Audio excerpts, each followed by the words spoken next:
to be here. I'm Managing Director for North America with Chazey, and have been, there's some similarities in backgrounds, background in operations and controllership and CFO, VP of Finance type of roles before moving into working with Chazey. Started working with Phil about 10 years ago at Sendit, and then have worked for the last several years here with Chazey, and recently worked on a higher education assignment in the Iowa University system, so had some good experience, which led us to some of the ideas between the work that we've done in other places as well as Iowa to have this session. So wanted to introduce David Horton. He's the Associate Vice President for IT Shared Services for the University of Oklahoma system, and he has some really interesting things to say because he's been going through transformation there for their IT shared services over the last several years. So we'll turn it over to David. Welcome. Thank you. Thank you, Robert. Good morning, everyone. I'd like to, well, first of all, thank you to Bloomberg and Chazey for the opportunity to tell a little bit of our story on behalf of a really great team, great leadership we have at the University of Oklahoma. We'll go through the case study pretty quickly here. A little bit about OU, University of Oklahoma, 21 colleges. You can see we have a lot of students, 10,000 plus employees full-time. Of those, 2,700 faculty, 600 physicians, $1.7 billion annual budget. Just size-wise, we're about 125th largest in the United States out of the 4,500 higher ed institutions. We're also 125 years old. I put our seal on there because even though that's a lot younger than a lot of universities on this part of the country, it's still old enough to grow tentacles around processes and to create lots of efficiency opportunities. Okay, this is a chart that I think really, and Phil referred to it earlier, really kind of sets the stage why we're here today. It's inflation over 40 years.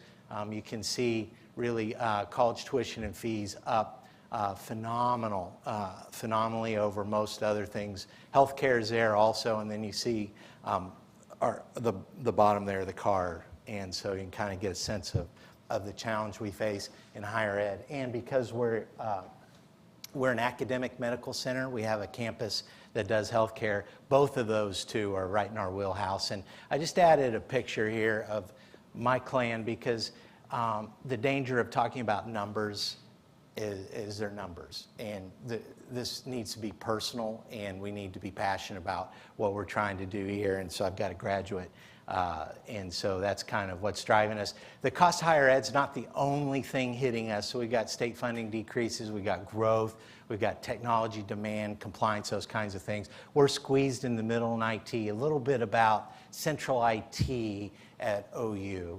And so we have about 355 FTE, 63 million combined budget across our three campuses. I put this in pennies on the dollar, so that's about 3.7% of OU's budget, because I think for us to do this successfully, we have to fight the good fight on fractions and percentages and parts of pennies when we think about these kinds of problems. In addition to our OU IT staff, there's something out there. It's very sort of almost evil looking, right? We tend to call this shadow IT. You know what though? There's two views of shadow IT. There's a view, if you're viewing it from the central side, oh, that's rogue and duplicative and siloed stuff. But it exists for a reason. And the reason it exists is because it meets needs that we're not meeting on the central side for agility and personalization within departments and things like that. At OU, just checking our HR systems, we see about another 335 people outside of our area. In 2010, we were at kind of an interesting place, and hopefully you recognize the characters on the left, but we had some good stuff going on with our staff and collaborations. We had some bad stuff going on with separate infrastructures and processes and vendors and redundancy. And we had some really ugly stuff. I've got one example I'm just showing there. Our poor Tulsa campus in some ways struggles because they have desktop computers, okay? from our Norman programs and from our Health Science Center programs side by side, and they have two different antivirus solutions on those desktops, and those support staff. Seems very illogical. That's ugly. That's kind of where we're at. But we had new data centers underway that we were constructing, all 3 campuses, and this was part of our background. We recognized we had a limited one-time opportunity to change this, to not have separate infrastructures, and to really drive out some efficiency gains. And so we wanted to seize that opportunity, and so this was our 5-year plan at a high level. We're not consolidating. This was embrace campus uniqueness, but we also need to do something more than just collaborate. It's great that IT people talk. We'll talk, we'll go to conferences, we'll share. Will we do more than talk? Will we do more than collaborate? Will we actually get down to sharing infrastructure processes and staff? And we want to do that in a way that that we weren't hiring. And for this phase, we weren't also talking about consulting. I will be very vocal that for different types of shared service endeavors, no doubt you would use consulting.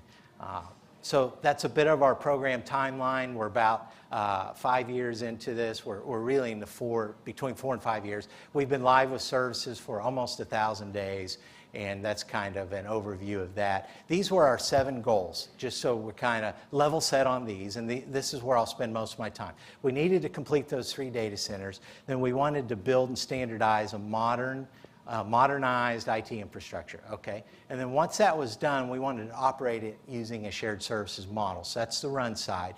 And once that was in place, we wanted to move all of our legacy IT systems into this new parallel platform that we built. And that's the transform side. And then we need some return, just like we're all talking about that. I love the phrase unlock. I borrowed it, stole it from you guys. It's right there. Unlock efficiencies, share excess capacity, increase our mission focus. So I want to look at those a little bit. The data centers are part of the IT stuff. You've seen those. That's not the emphasis of the presentation. We have lots of other presentations just on the details of all of that stuff. But building new data centers in Oklahoma is important. We're in Tornado Alley. We have to have we have to take care of our on-premise technologies, and we also wanted to get a lot of green energy efficiencies out of it, and those were important to us. All right, I want to talk about standardizing our IT infrastructure. So this is the deep technology slides from an IT guy, except it's not.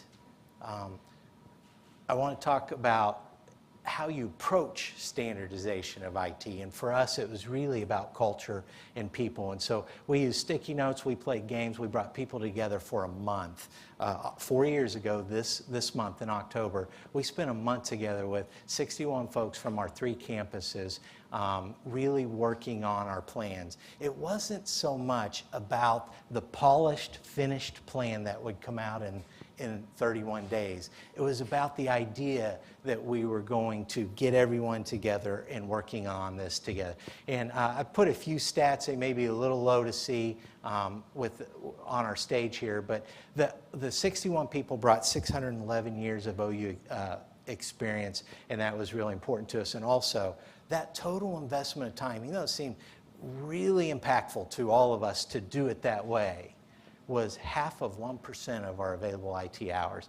This is really my most technical slide, I think, that I have in the deck, and this is obligatory. It may be a law in IT presentations. We have to have some sort of what we call a technology stack view. But this is what we're trying to do, is build a private cloud, and that was the standardization. The modernization is the key to this for me is not the vendors on the left side, but this idea of a greenfield opportunity that I'm mentioning on the right side. Greenfield for us is just the idea that you don't get to start from scratch very often, especially in IT, because it's too tentacleized and too complex. But this was truly a greenfield. We were starting from scratch, so we built all of this. We outfitted those new data centers, And we kept meticulous track of everything we were buying, which is highly unusual for higher ed IT to be able to answer very specific questions. And so our run rate for the technology side is 4.8 million now. Another goal is to operate this using a shared services model. I'm not going into all these. Chazey and others have lots of great ideas. There's a great body of knowledge around these kinds of things, around the processes and how to define and manage services. And a couple things I will mention, our staffing is very unusual. We didn't consolidate, which meant, and we're operating across the state of Oklahoma, which means we have to have virtual teams working in a virtual manner. And so we take allocations and partial FTE and cobble them together into process-based teams, and that's been our approach. That's not easy. That'll show up on some lessons learned later. But measurements and metrics, a big part of it. Shared governance, so important. Communication. I'm going to spend a little more time on monetizing these services because this is really hard in higher ed, at least where I'm at. It's hard for IT as an industry. It's hard in public sector, but it is a key differentiator. Part of the reason why is what we wanted to do was charge consumption pricing like cloud providers do, like external cloud providers. So you want some storage for your department? Great, I'm going to charge you so much per gigabyte, give you a bill every single month, and it's going to vary based on what you consume. And fiscal year budgets don't really like variable consumption, and so that's a challenge. Another one is IT has to learn to talk to the business differently. So we like to go and say, hey, I need $500,000 for a new widget. And the business may approve that with one-time funds. That's really the wrong conversation. We need to really get the sustainability idea in place. So we need to take that $500,000. We need to look at the useful life. We need to figure out what 25% a year for annual maintenance support. We need to sort of, okay, we got to refresh that. What's it cost over 5 years? It's $1.63 million. And they're like, well, what? You know, you asked for $500K, that's a 3x sustainability load. Annualized is really the important part of that, $325K. The business folks in the room get this. This is all new for a lot of IT people in shared services. Okay, and there's some of our other points there. We do consistently publish our cost and have a 15% uplift on that. Here's one example of one of our services. We're comfortable enough with this, so we just hand it out to our departments that are in our customers and say, hey, it's $55 to order a virtual server from us. That's one of the things we do. But the $55 actually is cost out $55.44, and there's all the components and that sort of thing. We found that's extremely helpful. We have about 19 services now that we've put in place. The original 5 are on that we went live in 2013 are on the left, and we've added 14 since then are in developing it. Okay, putting all this together. Okay, I'm going to pick up on the question of hosting HR, EMR systems on premise for just a second. So at our Health Science Center campus, we have PeopleSoft HR 9.2, and our part of it, our shared services portion of that per month is $13,650. That's not what's important to me. What's important is that IT begin to have conversations with our business that says, oh, you have 6,846 active employees? Then you know what? The hosting side is $1.99 per employee per month, and the additional licensing and application development's another $9. It costs $11.07 per month per employee to have this solution on premise at one of our campuses. We can answer those kinds of questions now because we go through all that effort around monetizing. The next part of, after we're up and operating as a shared service, we need to transform our systems, and thankfully we are almost done with this.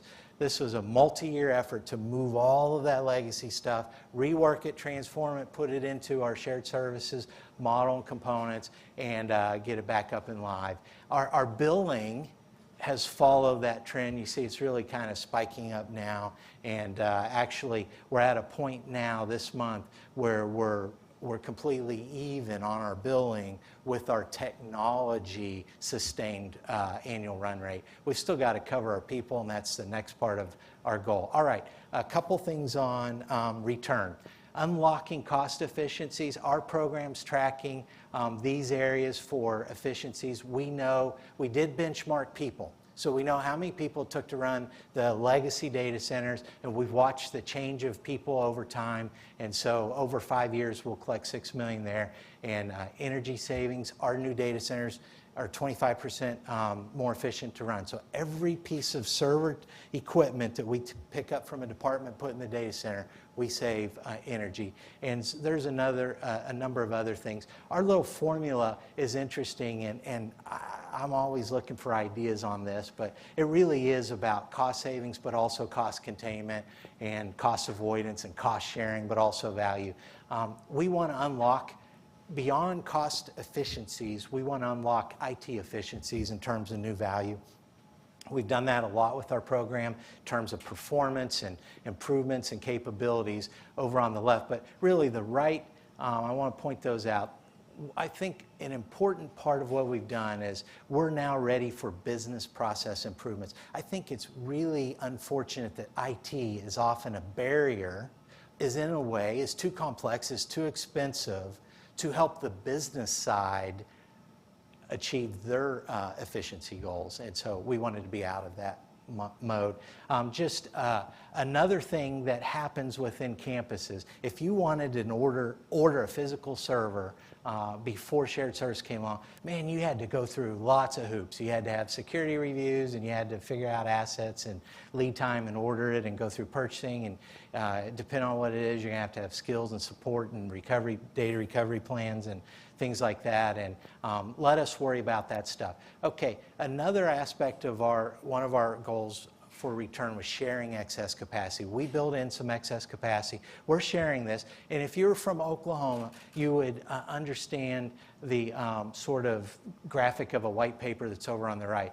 There's the OU system that I'm in and the Oklahoma State system. And we are really heated rivals on the football field. These two systems, you know, this is orange and red and House Divide and Bedlam. And we've got all kinds of ways. But we've gotten together on shared services technologies. And for the entire state region system, we've participated in developing a marketplace. This is something we're wanting all institutions to put things they want to share in there. Ultimately, though, this is what we're trying to do, is increase our mission focus. It's, you know, for IT to still be worried about data centers and storage and virtual servers, that's the wrong focus. We need to get with the plan with the university and look at the digitalization initiatives and big data and how to become a data-driven enterprise and how to personalize medicine and student experience.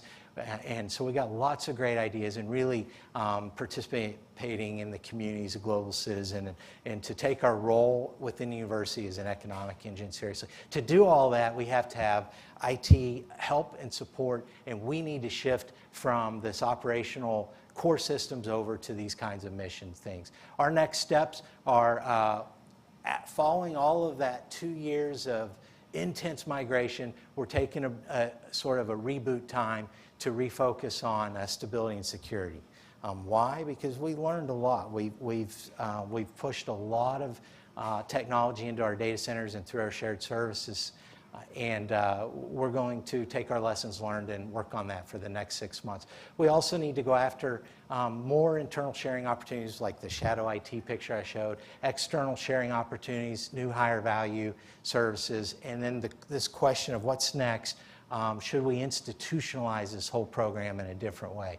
I'll stop here and just leave this lesson slide up to see, Robert, if you want to help me Sure.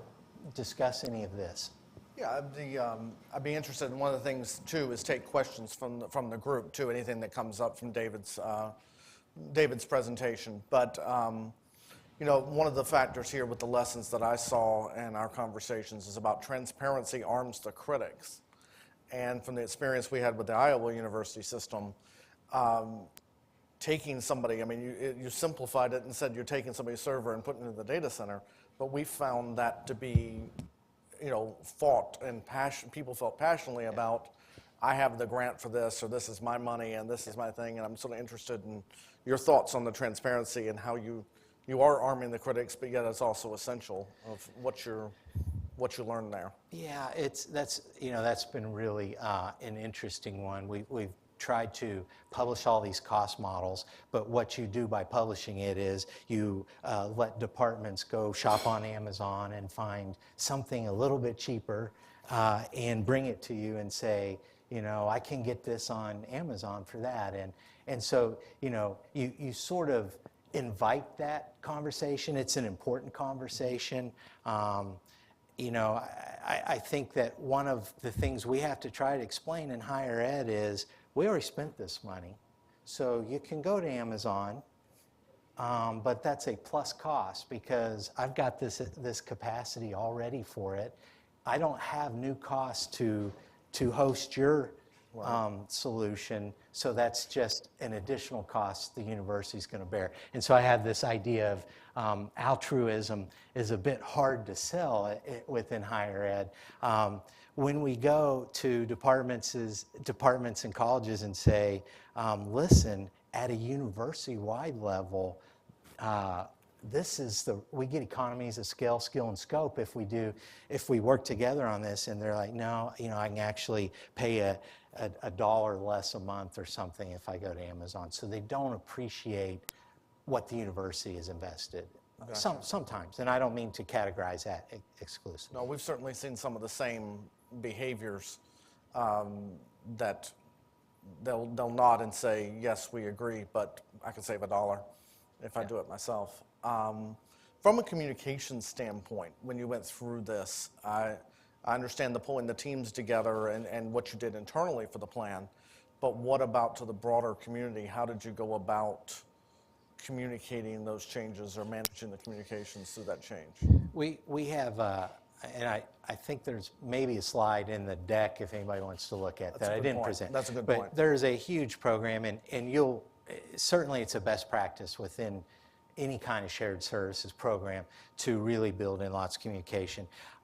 We do a lot. We made a list one time of our advisory panels, our customer communications, the This Week in Shared Services emails, the Twitter stuff we're doing on, you know, and you know what, the day I feel even slightly good about that, it's just not enough. We just can't get enough communication out there, enough rationale, but we're trying, but you know, that's always going to be something that I would give ourselves maybe a C+ on, and a great area of opportunity still for us. Gotcha.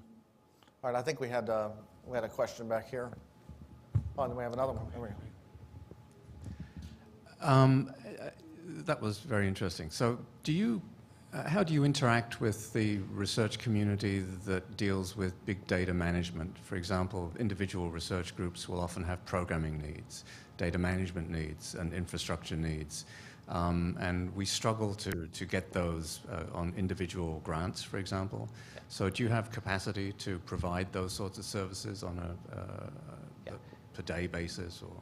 Yeah, it's a great question. Research computing is really a huge area of opportunity for efficiencies. It's so challenging, and there really are lots of rules, and I'll go to the meetings about all of the rules about why we can't offer certain services to certain researchers, and maybe it's a $5,000 asset limit, or because I've got labor included that, you know, it's against the law for them to consume a service, but they can go to a public cloud that you would guess has labor somewhere in their numbers, and that seems to be okay. Those are really difficult challenges. Do we have capacity? Yes, and we have efficiency to offer because, so for example, on storage, anything that we can put into a shared storage sort of infrastructure drives everybody's costs down.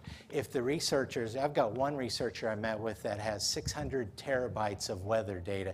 OU, our Norman campus, is a great center for weather, for severe storms, for tornadoes, and we have a lot of cyber research infrastructure around the weather community. It's grown up around that. This one researcher had 600 terabytes, and I'm like, let me find a way to have you bring that 600 terabytes into because I'll buy it, I'll take care of the capital spend on it, and we'll figure out how to make that work.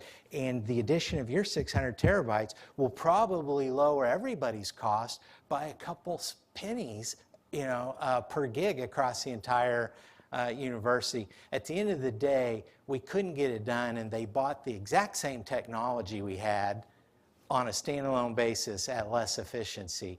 The second part, I think, of your question was, what about higher level? Are we going to offer more than just storage and things like that to the research community? We need to. That was on my next steps. We need to move up the value chain out of these data center services, but this is where we've started. Not all of our research has been like that. We do have a lot of researchers beginning to use us for virtual servers and for storage and things like that. Super. I think we have a question over here and then one over here.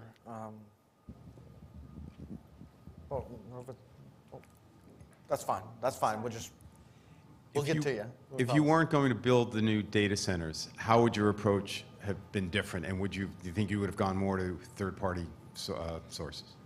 Yeah, the data center question is really interesting because the shared services program started after the ship had sailed on the data centers. But the university really looked at, should we go cloud? Should we outsource? Should we partner? Should we bring a data center person to come in and build their own data center on campus and lease back to us? We looked at those options. At the end of the day, universities have a ton of on-premise stuff, ERPs, it's just a ton. And what we found is we do have a lot of cloud solutions that we're embracing across our campuses.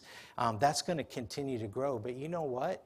Despite that, our services are growing too. We haven't touched the sort of the tip of the iceberg on this. So there's room for everybody. I don't know what we would envision for a shared service model, probably around data. We would go for these data questions, analytics and visualization platforms and those kinds of things, and really build a shared service practice at that higher value if we weren't at the infrastructure modernization layer. My question is about asset management. There we go. Asset management and optimization, because you mentioned a marketplace. So I wanted to know, in your journey to develop that marketplace, where you're at and how you're handling identifying the assets and then looking to optimize them in that marketplace that you've constructed. Okay, so for asset management, we're using an ITIL IT process called configuration management. We're using a particular tool that's really helping us with that.